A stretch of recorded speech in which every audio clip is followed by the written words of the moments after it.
This video was brought to you by Stormberg, a route planner, MisterGreen, Kempower and Marcus Bil.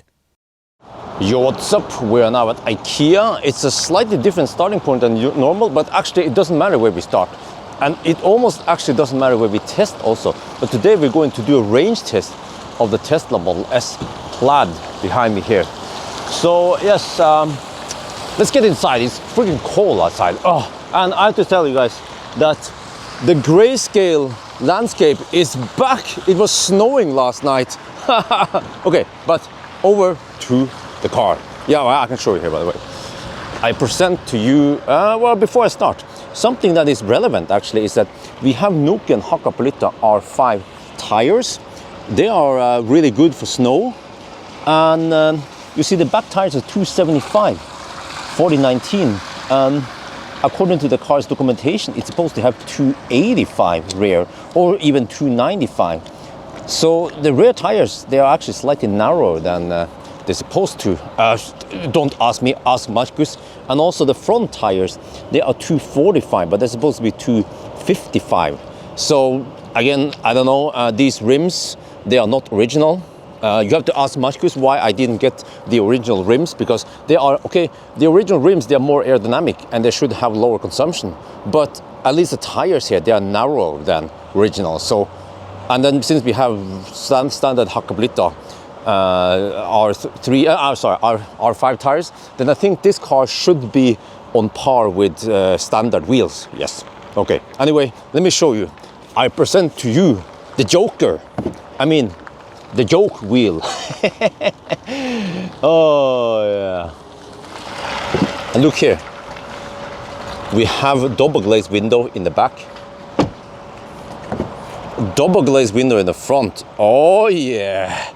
Now we're cooking, and supposedly there are some speakers near the headrest for active noise cancelling. I also tested that in a separate video about how good the noise cancelling is, and I have done it a very thoroughly way, the way I test it, and I have found it to be amazingly good, but with a few buts. So you have to watch that one to find out more about noise cancelling. Okay, so the method of testing range is that before I used to always charge 100% and then I draw slowly a 90 test all the way into the batteries out. I figured that it's not actually necessary to do it exactly like that, because what we need to do is figure out how big is the battery from 100% to 0%. We don't want to measure below 0% because that's a different story. And I believe that most people, they don't actually purposely drive the car below 0%. So right now you see that the car reports that it's receiving 6 kilowatt. We're taking only 3 kilowatt into the battery. Yeah, this is just ScanMyTesla displaying that we have 101%. But at least the display shows 100%. And also it's 7 degrees Celsius, and the battery is very hot. But also that one could actually affect the capacity of the battery. But whatever, we just go it like this. You see here, this one is important. Usable remaining, the car, the BMS guesses or estimates that we have 92.8 kilowatt hour. We can probably get close to that one if we have very low discharge rate.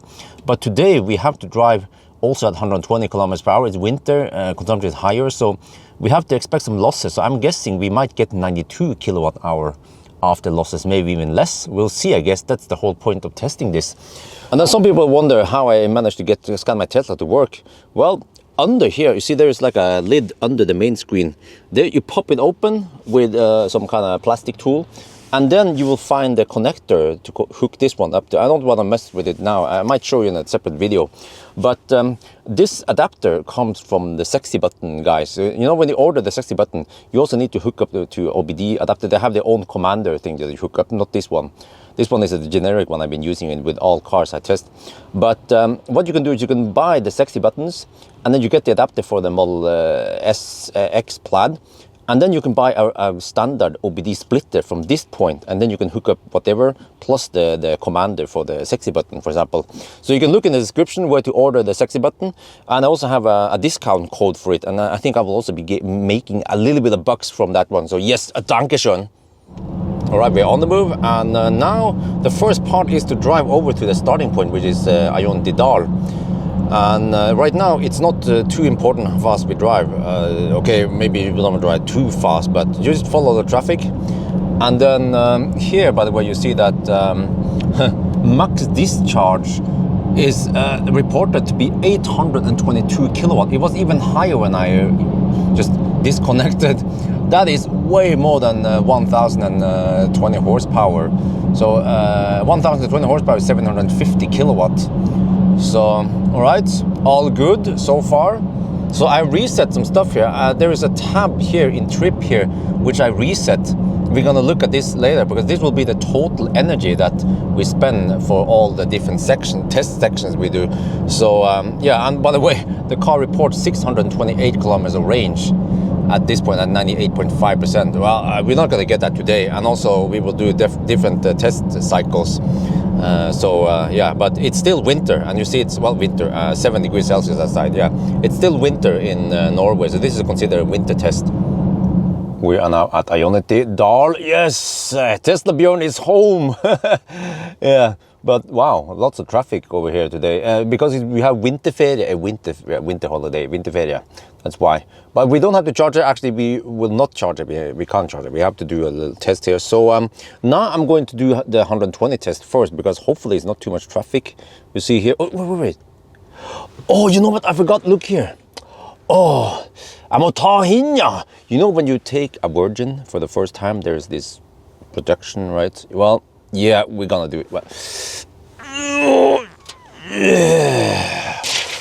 Oh yeah, brand spanking new car. Wait, is the screen okay? Yeah. Oh, it's so smooth now. Oh, okay. Anyway, back to the whole point. So what we're gonna do is that we will start the ABA testing, the 120 test.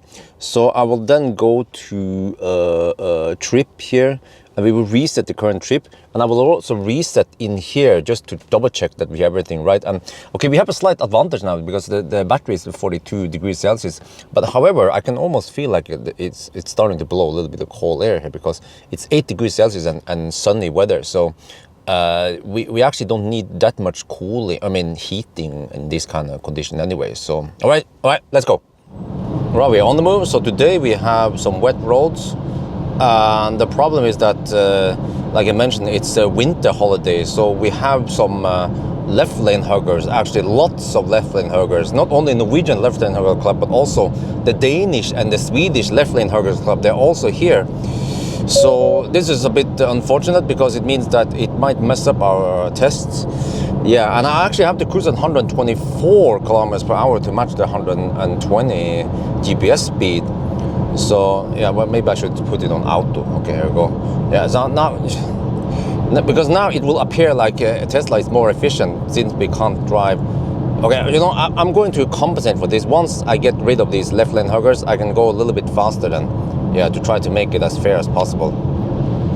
Well, we're back at the starting point. So this time it was 229 watt-hour per kilometer. We have to correct for the distance error, so it's higher than this. So also ScanMyTesla, I report the same 229 there. All right, all good. Now we reset and go for the 90 test. All right, so now we have to cruise at 93 kilometers per hour to match 90 GPS speed.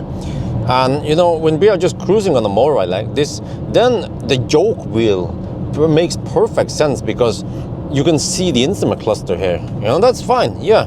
Except for that, the instrument cluster here in the new Model S is weird. Now we have a navigation active. If I end trip here, constant navigation, this screen is just black, this side.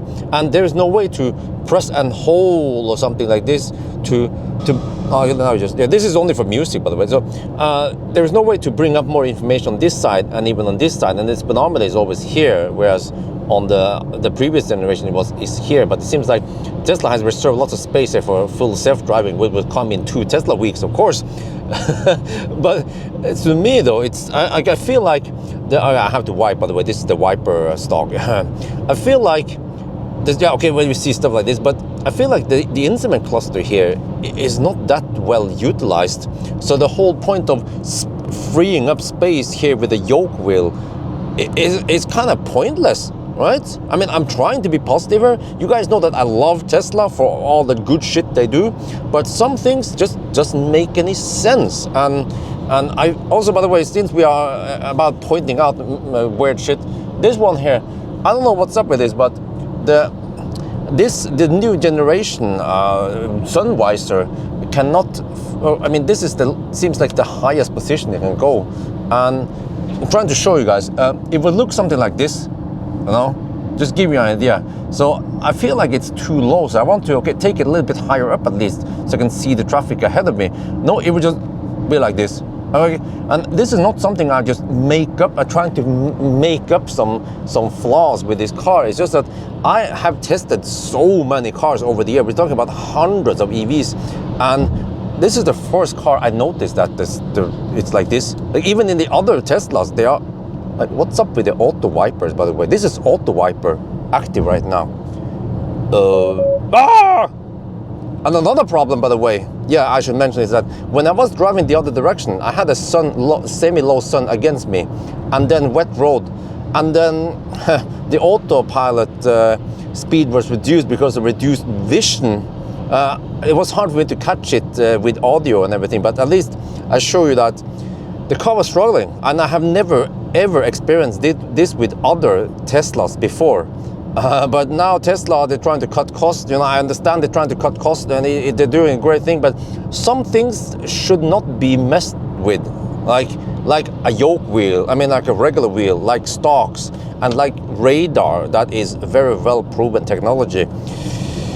Because it's now I start seeing disadvantages with a lack of radar, because yeah, so we'll see then, we'll see. Maybe I'll get used to this. Well, let's check the weight of the car. Oh, what the heck? Huh? 160 kilogram. Wait, is that? No. I guess we add 160 kilograms.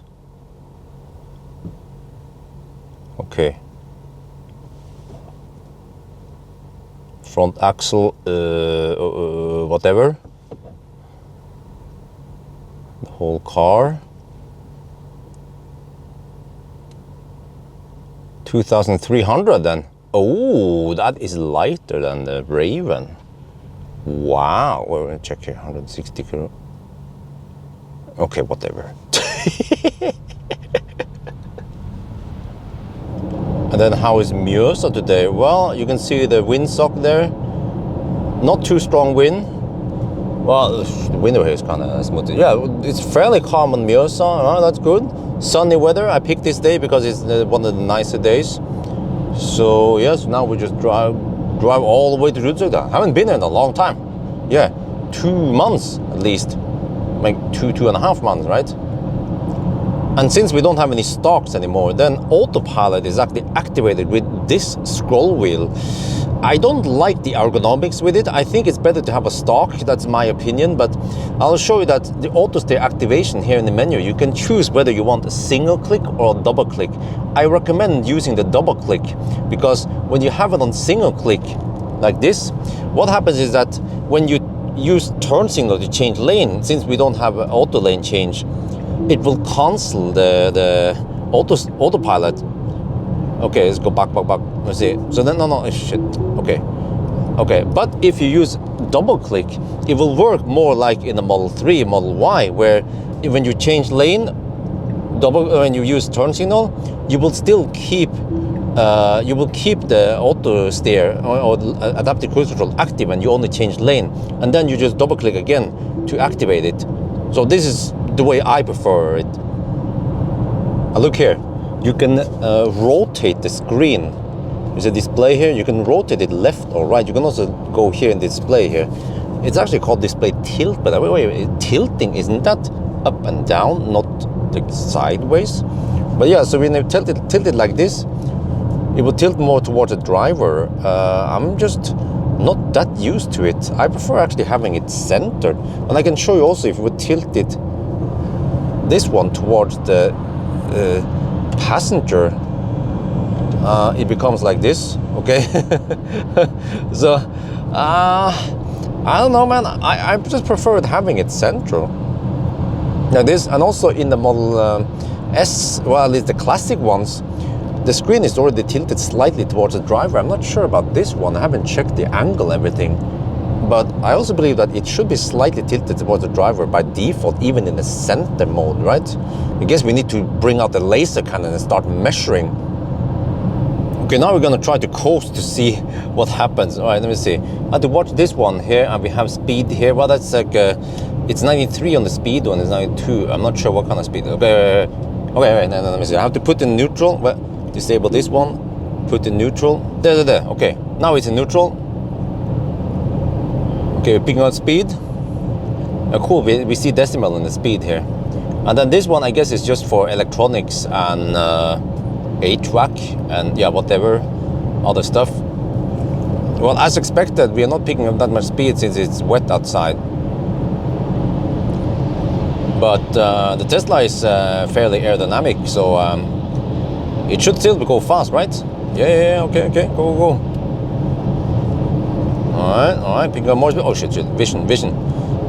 Make sure we have, like, it's on auto, the wiper, but many times I feel like it's not wiping when it should. So I mean, I can barely see the road, and why is the car not wiping for me? You know, it's a big mystery. Oh shit. Okay, the van doesn't go that fast.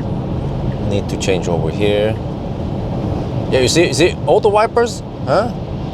No? Okay, there you go. Well, let me see.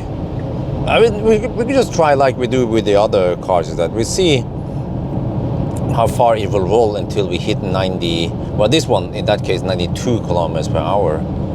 Yeah, and now the auto wiper goes bananas. Okay, it's clear now. It's clear now. Yeah, no, you can stop now. All right, sotp. You had one job. Sotp. Yeah, sotp. Okay. Well, yeah, you see, like I experienced with other Teslas, they have nice low friction in their drivetrain, so it can actually roll quite far. So this is despite being a winter test. There. Okay, drive. There. Okay, we're good. Wow, that was very impressive for a 1,020 horsepower triple motor car in winter with wet roads. Yeah. Tesla kicks ass for the Lord. No, why are you braking? Shit, okay, forget. No, don't phantom brake over here. No, what the heck, man? Oh, I was about to say that Tesla kicks ass for the Lord, but why is it not increasing the speed? Now, man, come on, stop being. I thought they fixed this by now. I mean, yeah, I know, because this road is kind of new-ish. So the car relies too heavily on the map rather than actually vision and everything. I mean, this car's display shows that it's 110 zone, but it keeps braking, slowing down all the time on various checkpoints. The same places that other Teslas also slow down 1 year ago. Yeah, and still slows down 1 year after now. Well. Well, let's test the sound system. So I turn off noise cancelling.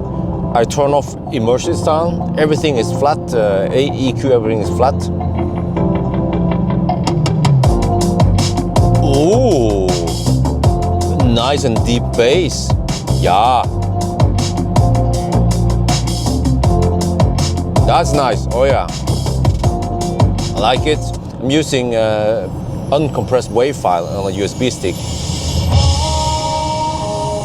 Listen to this one.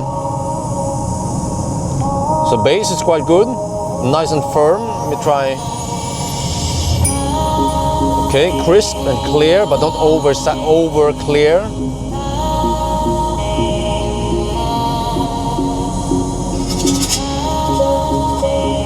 Well, this sounds great. Now, one small problem is that if I wipe, which I tend to use a lot now, I wipe, and then suddenly during the wipe session, then I cannot adjust the volume with the left anymore, because that one suddenly becomes the wiper setting until it disappears. Now I can adjust the volume. This is a slight disadvantage when you overload more function into one button. Okay, not much going on here. Here I want to listen for linearity in the bass. Let me see here. Okay, each zone sounds equally loud, which is good. I use this song because it has different tones on the bass, and then some cars you will hear like a distinct peak, usually at 60 to 80 hertz. This one sounds nice and linear. That is good. Okay, here, let me see. Won't you let me dream? Let your mind again. Sounds great. For just one day. Yeah, natural. So let my blue heart breathe. His voice, his deep voice is Elvis-like voice. Okay, the next guy here, he has a brighter voice. So some systems tend to be a little bit over crisp, and then it sounds unnatural and not pleasant. Wow. Wow.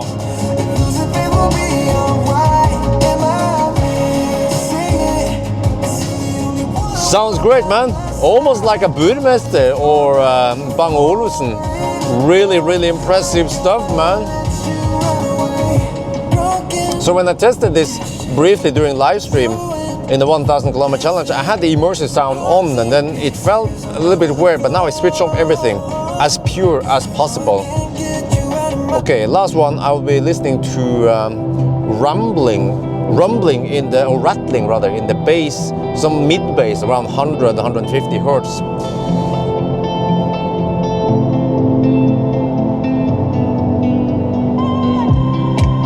Wait a minute. I don't know if you hear it. I can hear it. Slight rattle. You see, okay, take out this one. Okay, there's nothing in the door pocket, but yeah. Yeah, so there's some rattling from the mid bass. So, okay, so this system is not perfect, but I'd say it's really, really good. If I would give it a score, I think I would give it a 9. Yes. Oh, shit. Okay, oh, yeah, you see? Poor vision, autopilot. That'd be, here we go again. Here we, okay. Here we go again. Here we go, go. Run something down. Oh, shit. Man. Remove radar, they say. It's gonna kick ass, they say. Well, thumbs up to Stakabo for fun. Right, we are almost back at Dal now. So, we would just turn around here and keep driving, by the way. But I will show you that, you see here, 186 kilometers. So it's supposed to be 182 kilometers. And if you add 2.8% of over-reporting that I have measured before, we should get 187 kilometers. Now we are only turning around at the roundabout, but you can see that it's going to be 187 if we would drive all the way down to the gas station. So, all right, we are almost done now. So I've navigated to Cleavage, and the car estimates we will arrive with 3%. Yeah, by the way, we have 5% left. But you know, in the Model 3 and Model Y, you could just press the percent on, well, usually over here, right? And you can toggle between percent display or range. But if you try to do something like, let's say, this doesn't work. So you actually have to go to display here, and then you scroll down a bit, and then you find energy display. And so you have to do it like this, just like other Model S and X. And then you can see that we have 28 kilometers of range left. So, you know what? Many things with the Model 3 and Model Y is actually better than the Model S. But okay, anyway, yeah, I'm going to double check the weight. There is not a scale here. Just see if this car really weighs 2,300 kilograms or not. Look over there, I don't know if you can see it there. There's a freaking moose party there. Whoa, 2 mooses. Well, yeah. I told you there's a moose party somewhere in Norway. Right, round 2. Fight! Oh, wow!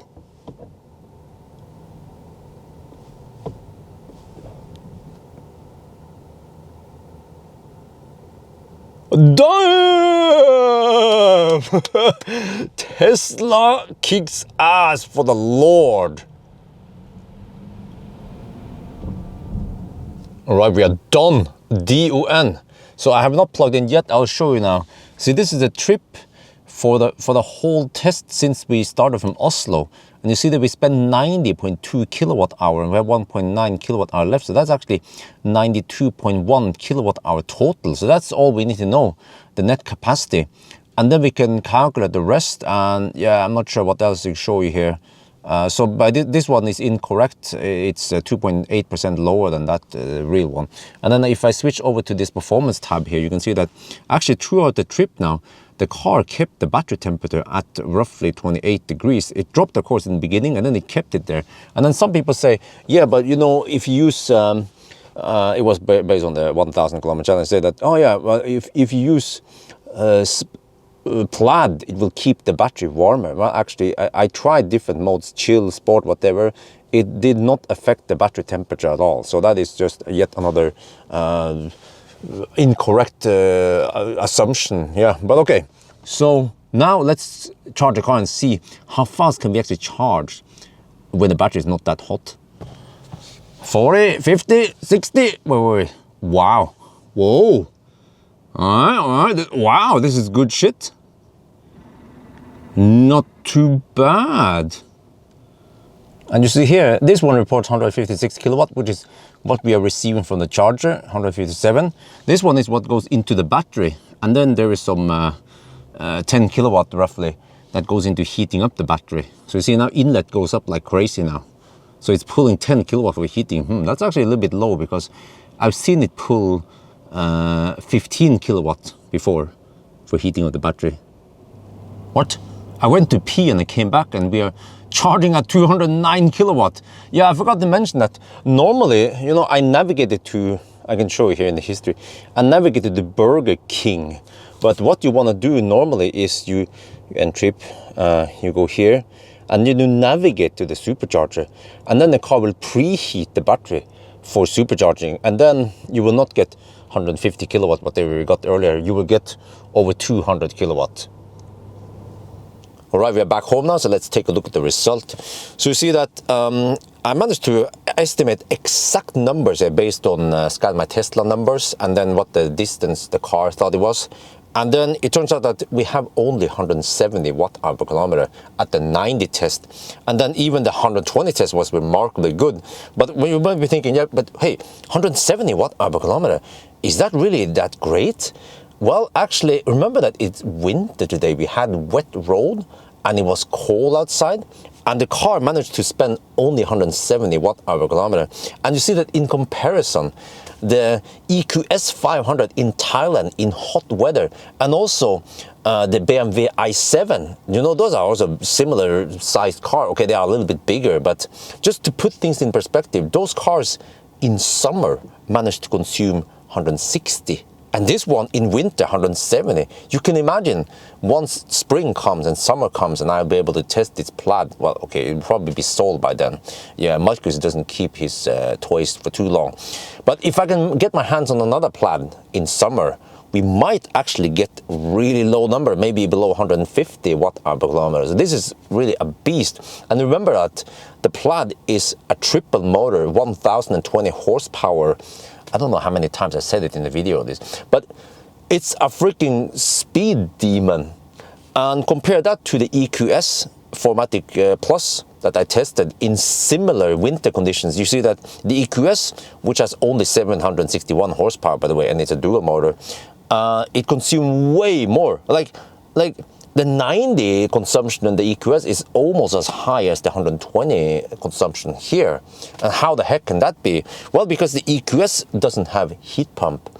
And then I'm not sure, maybe the motors in the EQS, they are very powerful, but not so efficient. But here, the Tesla uses two smaller motors in the back, and then with the help of, you know, alien technology like carbon wrap rotors and octavalve with the heat scavenging, it managed to make the car really, really efficient. So now you guys really see how awesome the Tesla tech is. Okay, I pointed out many flaws with the car, and they still exist, like the lack of radar, and that it sucks when it comes to vision. Hopefully the vision improves, because I mean, human vision can kind of see it because we are really good, you know, our brains are brilliant. So maybe the car will over time learn to be better and better, because remember, Tesla Autopilot version 1, AP1, AP2 in the beginning was also bad, but over time they managed to make it better and better and better. So that's what I'm hoping for, that the software here can improve, but what matters is that the hardware here is freaking awesome. Yes, it's awesome. It's you know, Tesla is 5 years ahead. We will see how long it will take before the competition catches up, because of course with the EQS you can just slap in 120 kilowatt hour in the EQS, and then you will have, well, in winter, even worse range than the Tesla with 100 kilowatt hour battery. You see? But okay, EQS is coming with the heat pump also, but I'm not counting on that the EQS will be as good as Tesla when it comes to winter consumption, because they don't have octovalve. I mean, don't get me wrong, you know, I'm not some kind of Tesla fanboy. I love the EQS, but we just have to face the fact here that when it comes to winter range test, then the Tesla is just king. Yeah, I can say king now because I'm back in Norway. Hail to the king! Yes. So anyway, I think now I'm just gonna bring out some popcorn, and then I will start reading the comments below in this video. So that's gonna be it for now. I hope you guys enjoyed this video. As always, thank you for watching, and talk to you later.